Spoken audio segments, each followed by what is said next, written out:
welcome to the Mason Miller Show. I'm Clay Miller, Mason's co-host. Today we're joined in episode 2 of Mason Miller Show 2.0. So doing a little bit different swing as we kick off kind of the 2024 episodes here. So today we're joined with Christine Matlock, Tricia Miller, and Larry Syfert, all running for the Shelby County Board. Election day is Tuesday, March 19th. And we wanted to have them in just to discuss some of the topics that they're interested in, what the state of the county board is now, and what they're going to do differently. So thank you all for joining us today. A little bit of background on each one of them. Christine Matlock grew up in Shelby County on a farm, so she's an RN, raised her family here in Shelbyville. Did you grow up in Shelbyville, or were...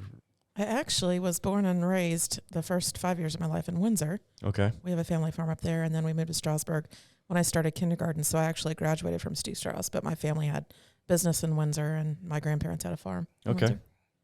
Very good. Also joined by Tricia Miller. So, Tricia, you live in Windsor, correct? I live in Windsor. Right, and you have served on the city council over there. That is correct. All right, so you're brave enough to enter the fire again. Yes, I'm going to give it my best shot. All right. I know you've been to a lot of the city council meetings along with Christine and Larry here over this past year, it says. So I'm sure you're up on a lot of topics, and I look forward to hearing what you have to say. Larry, born in Shelby County, lifelong resident. You've been Holland Township Road Commissioner for 12 years. Yeah, since 98, I guess. And you're born and raised down in God's country, right? Clarksburg area. Yeah. I can say that because that's where I'm from. So, and no matter what, we will not hold the fact that Richie Syfert is your brother against you. So I have to get that dig in when I can, especially when Richie's not around. So no, you guys are great guys, great family, been around for a long time, and everybody knows you guys down there. So, but thank you all for joining. So we'll just kind of jump into it here. We want to keep this informal, more of a discussion of your thoughts and opinions. So again, kind of the first question is, what's your current take on the county board currently over this, now and over this past year? What do you think could be better? Shall I go first? Sure, why not? I just started going last summer. I think it was a June meeting was my first meeting, and there seems to be a constant denominator. It's just drama, arguing, lack of agreement, a lack of a compromise, and it seems to be a lot of headbutting. And with 22 people, you're going to have a little bit of that. There's going to be people that don't agree with you all the time.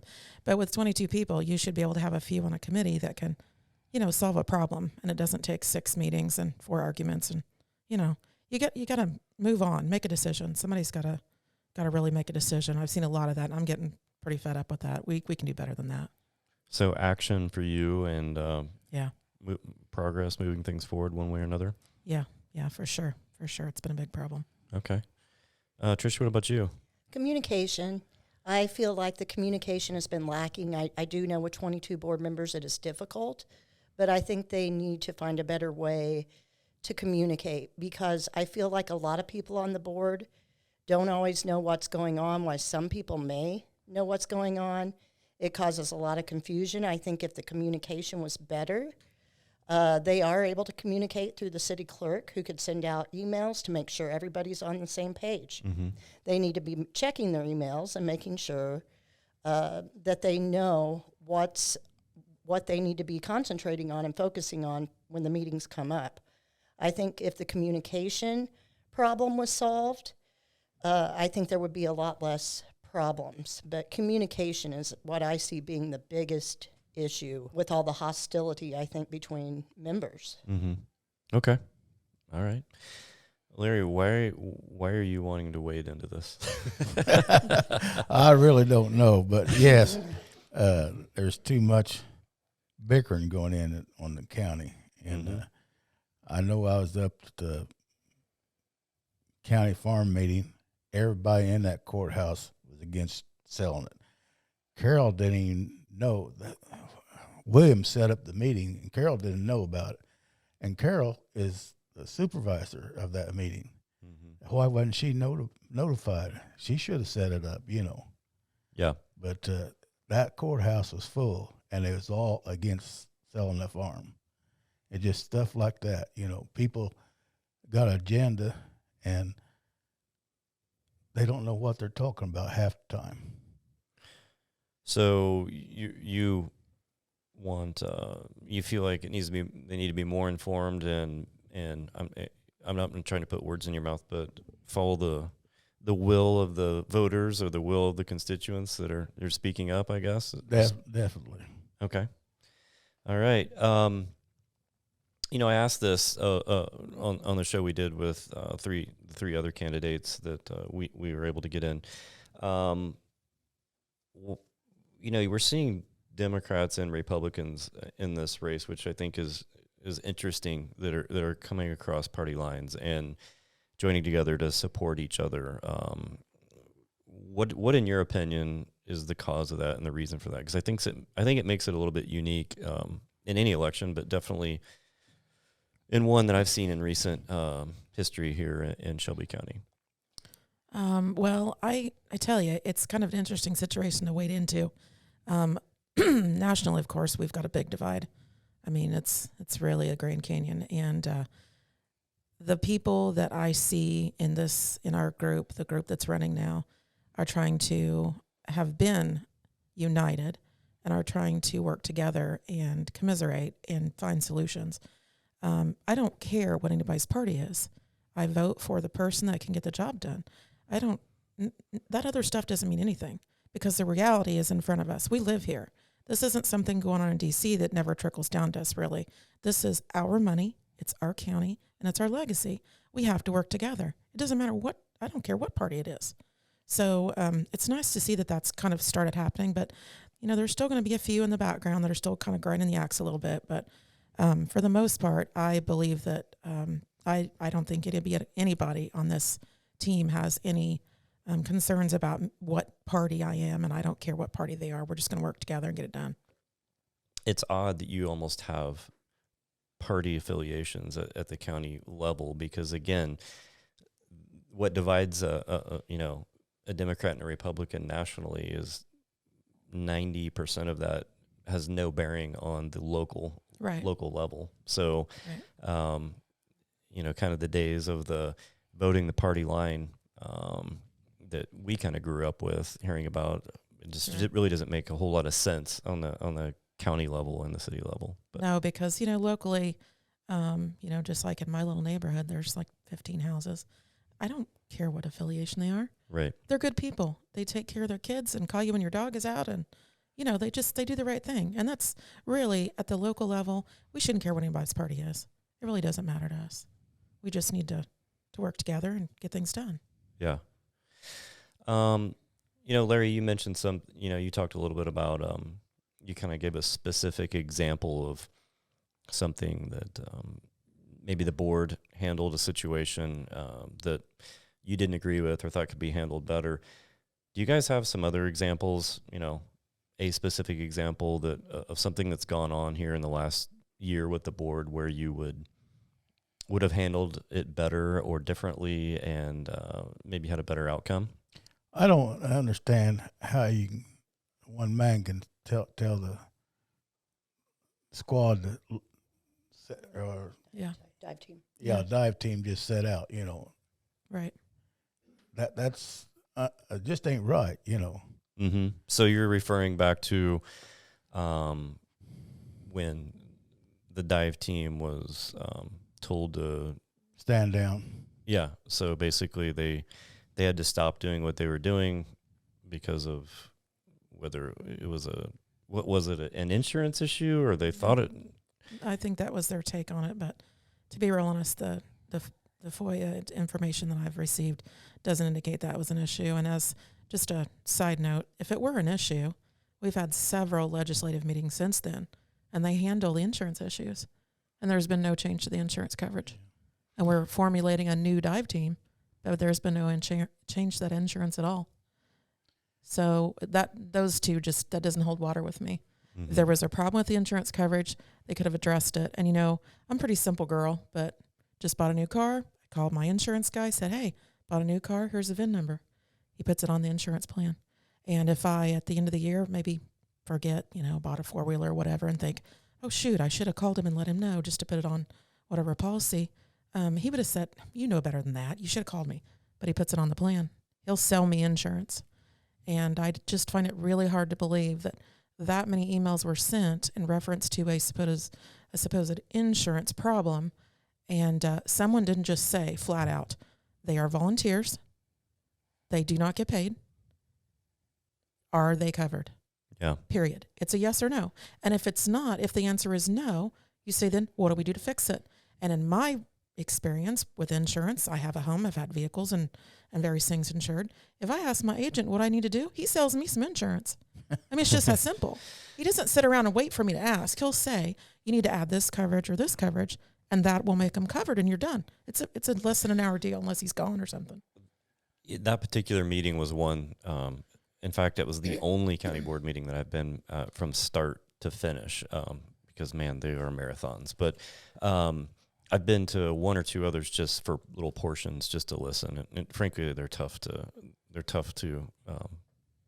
get through. But that one I was at, and I did speak at that one, and I think it was that one, or maybe it was the one after. Maybe it was the one, Larry, you were talking about. The whole thing was, can you guys find some common ground to try to work this out? Whether it was insurance, it wasn't insurance, or the farm needs to be, it's legal, it's not, whatever. Come together and figure something out, because if there's a law saying you can farm it, I think you go by the law until the law changes. Right. If we've had a dive team for a long time that, from my understanding, at least what I learned that night, was it's really highly regarded. It's one of the better dive teams around. A lot of people have put hundreds, if not thousands, of hours of experience into it, and it's not something that you can just pick up and form a dive team. And you need to really know what you're doing with some of those individuals. Shanks, Inkoff, Pritchard, and I know I'm missing a lot of other guys, but I know they've been doing it for a long time. And with the lake that we have, I know it's really unfortunate that we don't have that dive team right now. That's one of the things that it seems like what you guys are talking about, you got to come together and figure it out. It can't just drag on and watch it disintegrate. So, Trish, anything for you that comes to mind? Yes, the police pay, when it was pulled, I was at that meeting, and Mr. Orman was specifically asked whose decision was it to pull the pay, and he said it was mine. And so what do you mean pulled pay? They had a hazard pay from COVID that was $6 an hour on top of their wages. Okay. And they pulled that pay. This is for the Shelby County Sheriff's This is for deputies. the sheriff's Okay. deputies. They pulled that pay, and when this pay was supposed to go till 2024, and they had no notice. So we had our officers going in expecting a check for a certain amount, and they were short a lot of money. I believe it was $12,000 a year is what they are short. And so our men and women in blue, they go out and put their lives on the line for us, and they deserved better. The board did not vote on this. It was him saying, well, the language in the contract, well, they should have had a discussion before the board and people weigh in on this, instead of him just saying, well, the contract says we could stop it now, so we stopped it now. I believe the goal was, when this contract ended, they were going to try to get the deputies up to the wages of surrounding areas. And we've lost some deputies. My question is, have they been sitting down and talking to them and ask, is it because of these decisions we've made that you're leaving? We need to know, and we need to get on that and fix it, because our safety is number one. That should be a number one priority of any board. And these decisions are impacting our safety. When you're talking about our police force, our dive team, that's all safety-related issues. And if that's not a priority for the board, we've got big problems. Right. All right. I appreciate it. We're going to stop, take a quick break, and we'll be back with more from the Mason Mill Show with Larry Syfert, Tricia Miller, Christine Matlock, all candidates for the Shelby County Board. This is the pledge for Shelby County United. We pledge to you that our political ideologies will never matter more to us than serving our county and constituents. This is our home, It is your home too. We intend to remind outsiders we can take care of our own. We want to empower you, the citizens of Shelby County. Together we can repair our county's broken trust and remind everyone why this county is such a special place to live in. Shelby County United would appreciate the support. Thank you. Welcome back to the Mason Miller Show, where we're rejoined by Larry Syfert, Tricia Miller, and Christine Matlock. So, guys, you touched on a few of these different topics, and, we talked about some of these with the other group as well that we had in.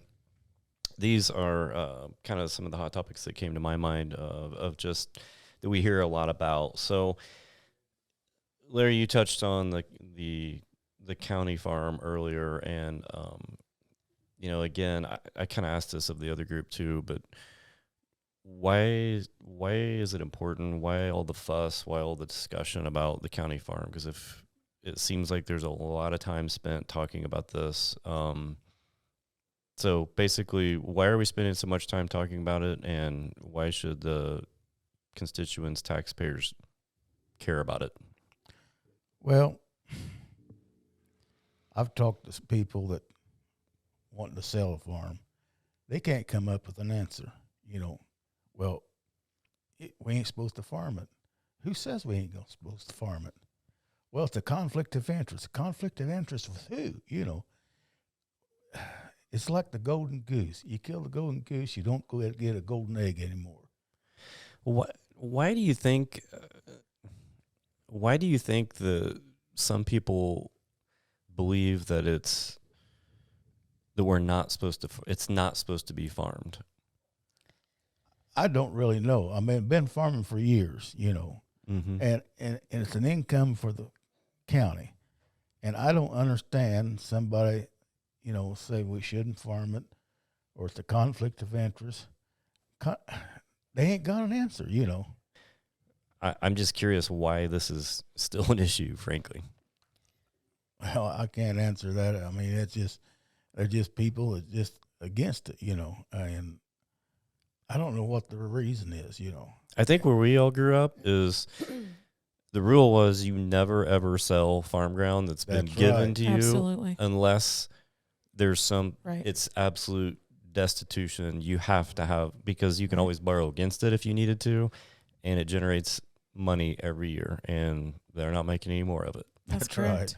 Ask many farm families are like, that they've had 2, 3, 4 generations on their farm. You ask them how much ground they've sold. I mean, they would literally sell a kid. They add to every generation. Yeah, and the only things typically that happens is, you get in over your head financially, and then you have to cut a 40 off. Right. It's just how it is. That's what you do to pay the bills. But this farm situation, that farm has nothing. There's nothing about that can hurt us. The idea of selling it to put money in a bank account that we're then going to spend immediately or very soon after is ridiculous. What? Yeah. So anyone, I think any financial person would tell you, if you sell that, you take that money, whether it's 10 months or 10 years, will be gone, and you won't remember what you did with that That's money. right. It'll be gone. It'll be leak gone. out. And then one last thing about this, as I just think through this, and again, I mean, honestly, none of us have ever spoken about anything of any substance around this, so I'm just genuinely interested. What would be the ramifications if we did continue to farm it and all of a sudden it's found to be illegal? I mean, what, in your opinion, again, you're not an attorney, but Right. I mean, that's my question basically to anyone, because what I feel would happen is the only way there would be an issue is if there's actually new law or made at this, state legislature level, or a court got involved and basically overturned that, which at that point, then you would probably have to sell it. But I mean, what are the chances of that happening, especially with dozens of other county farms across the state? Well, the interesting part about that is I did some research the other night just for giggles to see when this law was passed. It's House Bill 1076, and I think it was passed into law the 4th of August last year. Of all the people that voted, everyone that was present I think there was like 4 or 5 no votes, and then there were some people that weren't there. But everybody voted yay, including our Representative Holbrook.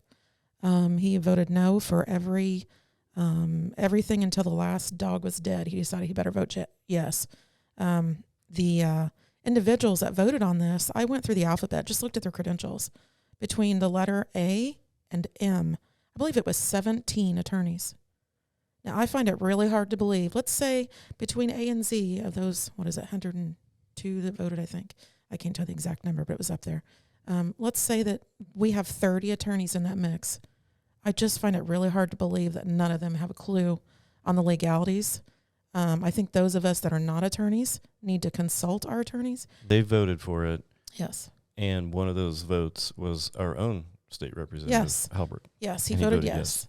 And somehow between then and now, we can't get any follow through at a meeting. We can't get him to show up to a meeting and say, I voted yes. We have, some board members that keep arguing about public purpose. When you read the public act that they enacted last August, the term public purpose, those words together, aren't even used in the law. They're not, the word public is in there, but it doesn't talk about public purpose anywhere in that act. So the idea of public purpose is ridiculous, because when a county has an entity like that, we make money off of it, we put it in the general fund. Hello, that's how we pay our bills. Mm-hmm. There's nobody more equipped than the individuals that sponsored this bill, and our Attorney General to tell us whether it's legal or not legal and how we should handle ourselves. And yet we're still backpedaling. So we need to quit backpedaling. We need to farm that farm. Interesting. Thanks for the information.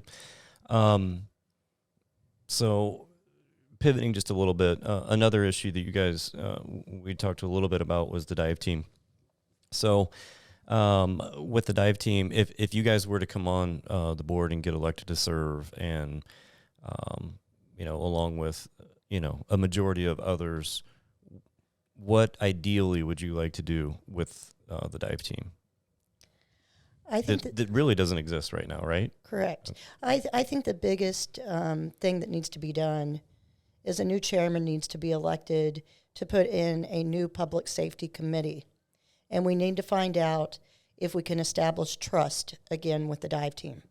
Trust was broken, and you cannot work without trust. I don't think they have trust in the current committee, and I don't see us moving forward with the current committee.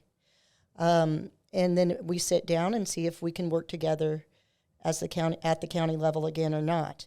If we can't, the city has proposed a solution, and we need to look at that solution and do what's best for our county. Mm-hmm. And having a dive team, whether it be with the county or with the city, is important. So I think that we need to sit down with the dive team and see if we can gain some trust back. And if we can't, then we need to figure out the best solution. And if that's to let it go to the city, we let it go to the city. Right. Well, you're about to gain whenever the general election happens, we will be gaining on the county board an expert, I guess, with the dive team in Austin Pritchard, correct? Because he's running unopposed. So yes, is that right? Yeah. So he will be on the board eventually. So that will give some good insight into exactly the inner workings of the dive team and how maybe it would function best. We touched on this also again with the sheriff's deputies and the courthouse and just all the county employees in general. The morale, the culture. What would you guys do? First of all, what do you see going on, and how would you address that if you think there is a problem? I think there is a problem. I've been to the meetings over the last year, and I've saw the employees get up and say that they feel like they're being looked at like they're under a microscope. I don't feel like they feel respected. And it all boils down to trust again. Do we trust our employees? And to me, if they have not given us any reason not to trust them, then why are we putting them under a microscope? I think that a lot of our department heads are elected, and the people chose those department heads to run those departments. We need to trust the people that are elected to do their job. I think that if there's a problem, you handle that in executive session for a personnel matter. And you address the problem and you try to fix it. You want to keep morale high because the county workers are the backbone of our county. Our county would not run smoothly without our county workers. And if they don't feel good, if they don't feel like they're being treated well, then the morale is low. And why would they want to perform to the best of their ability when they're being treated poorly? Mm-hmm. Larry, do you have anything to add? Yeah, I was a year ago, took a donation down to the Effingham County Police Department and Sheriff Department. And this came up, said, I hope you guys keep on fighting up there because we got 2 deputies from Shelby County. Yep. You know, that's unreal, you know. That had left to go work Yes, down there? Yeah. Yep. Right. You know, losing talent, whether it be great teachers or great police officers or the people that, you know, as Tricia, you mentioned, the people that work in the courthouse that are there year in and year out for decades, they're the ones that really know how the business needs all the stuff that needs to be done. And when you're new, whether you're a hired employee to run a department or you're elected, I think you really got to come in and earn their trust, because they can basically make or break you, honestly. Yes. And I think that's a way with about any business. When you come in, you don't know as much as they know as far as the details go. Now, again, you're there to manage and run that, but at the same time, it's got to work both ways. They have to feel supported and that you've got their back. No, again, if there's an issue, you got to deal with that. But again, you can do that in a professional way. To your point, Tricia. But so, what would you guys do? Right off as far as the sheriff deputies, pay. That seems to be a topic that comes up quite a bit as far as not being competitive with surrounding counties, and how do we do that to keep from losing good people and being able to recruit in the future to backfill retirees? I think we have to start with our sheriff. Sheriff McReynolds he's the guy. He's the guy that runs the show. He knows why they're leaving, and he knows probably how to keep them. He knows how to run his department. And until he proves to us that he can't run that department and we need to do something else, then we need to get out of his way. If he says, just like this time clock issue, he's fought this for the last few months. His time clock issue has been a complete boondoggle for him. It's caused him more aggravation than it's helped. I forget how many hours he said he puts in either a day or a week more to deal with time clock issues. Those deputies need to know, when they're running 95 miles an hour with their hair on fire after somebody, they need to know when they get them caught, they're going to be processed and prosecuted. They shouldn't be afraid that we're not going to have someone standing behind them ready to take care of business if need be. They need to know that there's enough deputies. They've got a baby coming, they're going on vacation. They need to know that they can do that. Mm-hmm. They still have to have a life. It's hard enough to work in emergency services, especially that job, and then, not be paid well, or the benefits are terrible. That's why other cities and counties are taking our officers. And I can tell you there's a lot of young officers that need to start out in smaller departments, but they will go somewhere else because they can make double what they make here. Now, I'm not saying we should go, hog wild and pay them $70 an hour, some nonsense, but we have to get a handle on our numbers once and for all. What can we afford? What perks can we add to the job that even if it's not a huge monetary jump, even if their benefits were better, that means something to someone with a family. So again, it's about communication. Let the sheriff tell us what we need to do and follow his lead. Talk to him about it. He's the one that knows how to do it. And if he doesn't know, he can ask, someone else that's got a young department, a small department, what they would do to change it. That's part of it. They have to communicate a lot better. All right. Well said. I appreciate it. We're going to take a break, and we're going to come back with one final segment here with Larry Syfert, Tricia Miller, and Christine Matlock, all running for county board position, election day, March 19th. ShelbyCountyUnited.com is where you can learn more about our candidates and the issues that they support. Their mission statement is as follows. We are sick of partisan politics, aren't you, Shelby County? The kind of politics in Washington, D.C. is not the kind we want in our backyard. We are Shelby County United, a bipartisan group of like-minded citizens that has seen enough of the local bitterness and acrimony for a lifetime. We do not care what the letter is next to your name, but we do care about the person that lives next door to us. In a small county like ours, everyone is our neighbor, and we don't treat our neighbors poorly to make us feel stronger. We look out for our neighbors. Don't forget to vote on March 19th in the primaries. Thank you. Welcome back to the Mason Miller Show. I'm Clay Miller, co-host. We're joined here again by Larry Syfert, Tricia Miller, and Christine Matlock, candidates for county board. I appreciate all your candidness and being willing to answer questions for everybody. I think it's really helpful for folks that a lot of us are unable to follow all the details, and there's so much going on that I think this will be really helpful for folks to be more educated and decide what they want to support in this election. So one thing on the last segment we discussed a little bit was the county farm, and that some people, you feel like maybe that are opposed to having the county farm, even though that it appears to be legal to do, and we've had for a long time, and it is a good source of revenue for the county, is that it may be a big government thing versus where government shouldn't own things like this. And one thing that I thought of just thinking about this, because I'm definitely for less government. I want them to be out of the way and basically protect us and keep the roads decent and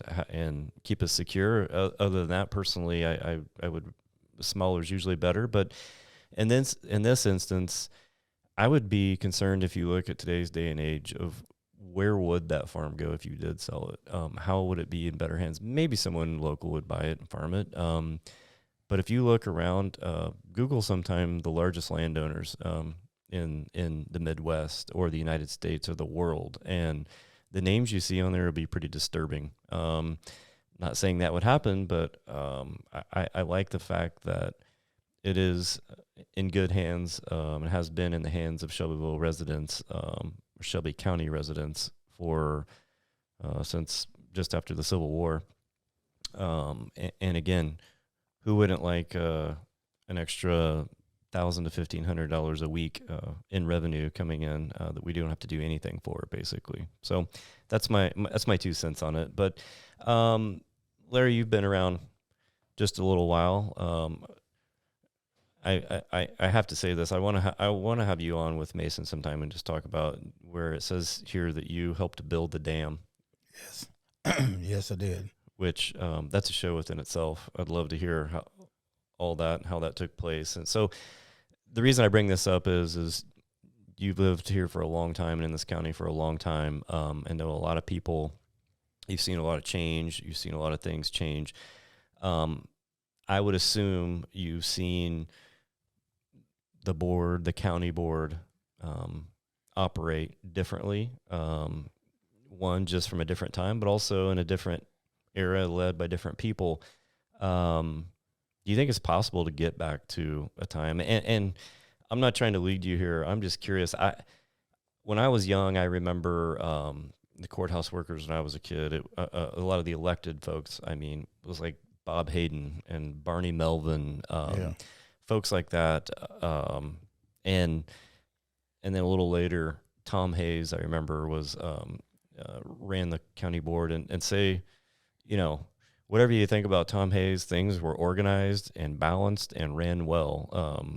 He was kind of, when I first came back from college and followed it a little bit, I know he ran a tight ship. Do you think it's possible to get back to that, to where a board functions, that efficiently and, I guess that good for the county? I think it could. They got to quit making accusations before they got the law.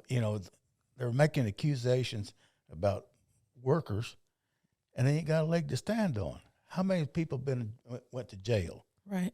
Nobody. Right. And I know some of stuff's just slipped under the rug, but still, they're making charges against people, and they ain't got a leg to stand on. That's why there's so much fighting amongst themselves, you know. Uh-huh.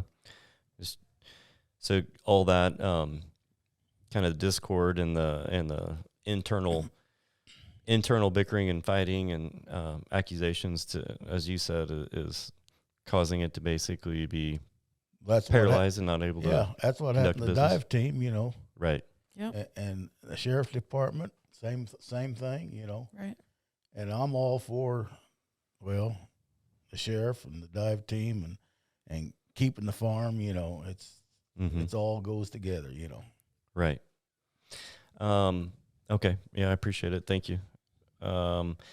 Couple of things that I asked also as we wrap up here, some of the other folks that were on were, the county board has paid a nominal fee board members for every time there's a meeting, and then every time there's a committee meeting, and then also mileage to get to and from those. It's a relatively small amount, but nonetheless, they are paid. What's your feelings? What are your feelings on that? Each one of you. I'm not doing this to get paid. I'm doing it because it's where I live and it's where I grew up and this is my home. And my plan if I were elected is probably just donate it somewhere every dime of it because I don't need it. I mean, my family's raised. It's my husband and I, and we do just fine. I'd rather see the money go somewhere else, but everybody has different needs in their own family. Maybe they need it for a college student. I don't know. But for me, I don't have a problem with either or the other. Doesn't make a difference. Okay. Tricia? I have not even, that is one thing that I've not looked at, how much they get paid for meetings or mileage. I've looked at a lot of things, and I know they did get paid. I didn't think it was much. The reason I didn't look at that was because it had nothing to do with that for me running. I'm running because our county is in a mess. And as far as the money goes, if it could be put somewhere else for better use, I have no problem with that. I'm going now. I've gone to every meeting for a year. I have not missed. I'm not getting paid to do that. I'm doing it because I care about people. And I think that's the most important thing. But if there's somewhere that money needs to go, I have no problem directing it there. Gosh, if we got paid for it, we'd be able to go on a great trip, wouldn't we? Yes. Think about that for a second. Imagine that. Yeah. I mean, all of us. There's a lot of us that have been to a lot of meetings. Larry, what about you? You able to make it in from Clarksburg? Or yeah, I'll make it in Clark from Mode or wherever. I ain't doing this for money. I mean, the mileage is all right as far as the whatever. I didn't even know how much they got, I think it's great that none of you do know how much exactly it is. But, and then I want to say, I don't know. I mean, literally any of the board members, again, in a full transparency, Carol Cole is my mother-in-law. I mean, I know, I've known Larry since I was little, but known of him basically because he used to drive by while I was out mowing the yard all the time, things like that. Christine, I mean, we've had kids in school together, but as far as being really close, I'm not in on this. But I just, from outside looking in, I think it's interesting. And I'm not saying any board member does this for the money because there's no way. It's not enough to mean much. But I just think it's odd that maybe if there weren't any sort of pay, people may be more likely to combine meetings and not have them spread out so much and get more things done quicker. I don't know. Maybe it wouldn't. It'd be an interesting thing to try. Also, would you guys be willing to commit to, when you do have to have meetings, even if they're committee meetings, to have them at times in the evenings where the public's able to attend? Now, I think they probably mostly are that way, but I know a time or two I can think of one specific example where one was held like at 10 o'clock on a weekday morning. I think if you're able to attend a meeting at 10 o'clock on a Monday or Tuesday morning, I think honestly, unless you're retired, I It's would tough. I'd wonder how you're able to do that. Yeah, that's tough for most people. I think the evening meetings are great. I always kind of wonder myself. We do the full board meeting on Thursday nights. And I don't know there's probably a study somewhere that tells you when the most people show up. But I tend to believe that most people get used to a schedule. They know that the full board meeting is, like second Thursday or whatever we decide on. And it's at like 6:30. So people that work in Decatur can get home, get their kids fed, get them off to ball practice, ball games, whatever, shovel the kids out and head in. And I think, I don't care what the study says, if you have a meeting that's transparent, where you can go in and ask a question about something on the agenda is clear from the get-go, that people will come, they will make time to come. Even if they can just make it for halfway through for number 7 or for public comment, they will show up. And they will leave and they will come back the next time because they got their question answered. Now they're not going to hustle home to get there at 6 o'clock for a meeting that's going to go on for 4.5 hours and get one thing done. They're tired of that. People are sick of coming. They're sick of leaving upset. So I think the evening meetings are probably where it's at. For I can't think of any that might be during the day, really. Maybe the road and bridge, possibly. Yeah. But everything also can be taped. So that makes it easy for anyone to catch up to even the smaller meetings. So, like if someone wants to know what's going on at the airport, and let's say the airport meeting, there's only usually one person in the audience, well, then you kind of have to figure out what works for everybody. But it's time that people paid attention to those dates and times. And I also think about, since we're talking about meetings, I wonder about public body comment. It's actually public comment at the end of the meeting is when we've been traditionally doing it. And I don't know, I'm not like an expert on Robert's Rules of Orders, but I like to see an agenda in a meeting as a professional person. I like to know what we were going to talk about, and we were going to go down and hit each point. And they'd bring up a topic, and you'd have a discussion about it. People would ask questions. You'd collaborate. People would ask another question. You get the answer. Decide, boom, go on to number 2. We've spent so much time either trying to put public comment first and try to get through a bunch of malarkey, which could have been handled in, number 3. Here's the topic. Anybody got any questions? Answer the questions, done. We go through a lot of malarkey with that at the beginning. It's kind of a waste of time. A lot of that stuff could be handled. And at the end, public comment is just typically it's a rehashing of what just happened. And it's because people are upset. So we have to find a way to make that work better and to stop saying, oh, you can't give your minute and a half to someone else. They're there for a reason. They're taxpayers. These are not people that just wandered in off the street. They pay for these things and they want answers and they're entitled to them. Yeah. If you're 18 years or older, you should, if you're or a registered voter, however you want to do it, you should be allowed to voice your opinion. But anything you want to add, Larry or Tricia, to that? I think public comment needs to come at the beginning of the agenda because they could address anything on the agenda at the beginning of the meetings. And so if they do have a question on number 3 or they have a comment on number 3, then we're hearing what the constituents want to say before we take our votes. I think it is important to have their input before the meeting starts because some people may not have been able to get a hold of us on a phone and they show up at the meeting and that is their time to be able to tell us what their thinking is and why.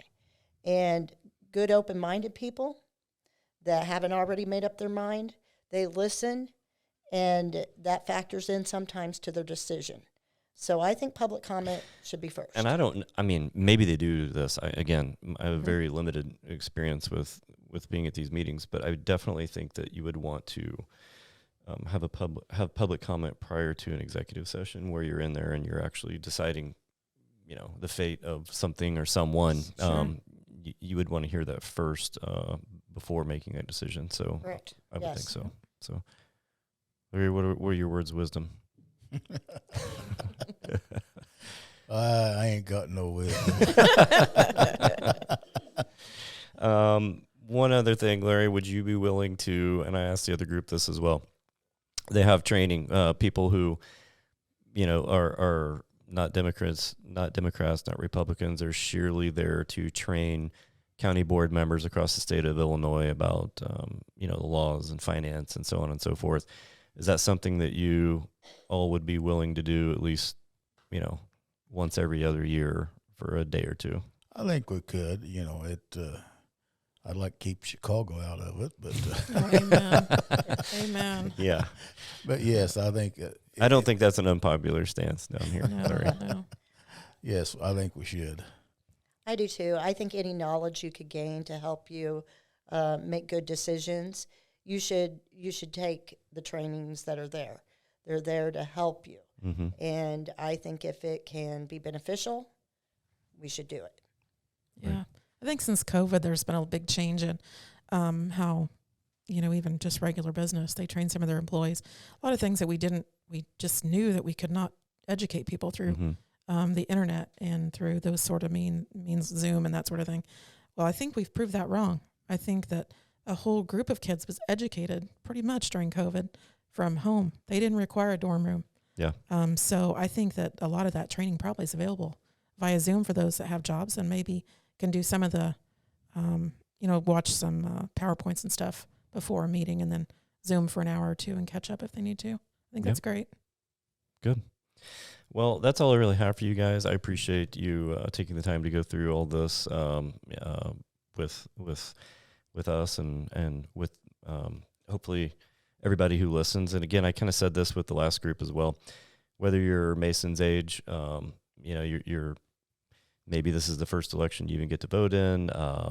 You're kind of our generation, or you're not to point at you, Larry, but Larry's generation, whatever. We're close behind Larry. Don't feel bad. Yeah, exactly. Carol's the We're same getting age. Yeah, there you We're go. getting there. She wasn't in this one, but we'll say Carol too. Yeah, we'll throw her in there. But I say that respectfully. But get out and vote, whether it's for, whether you're find the person and if you have more questions, reach out to them, read about them, do your research, and get out and vote, because you can make a difference, especially on the county and the local level. Every vote really does count. So, again, election day is Tuesday, March 19th. And again, this is Larry Syfert will be running, and Tricia Miller and Christine Matlock. So we thank you guys for joining, and best of luck to you all. Thank you Thank for having you. us. Thank you. All right. Thanks, guys.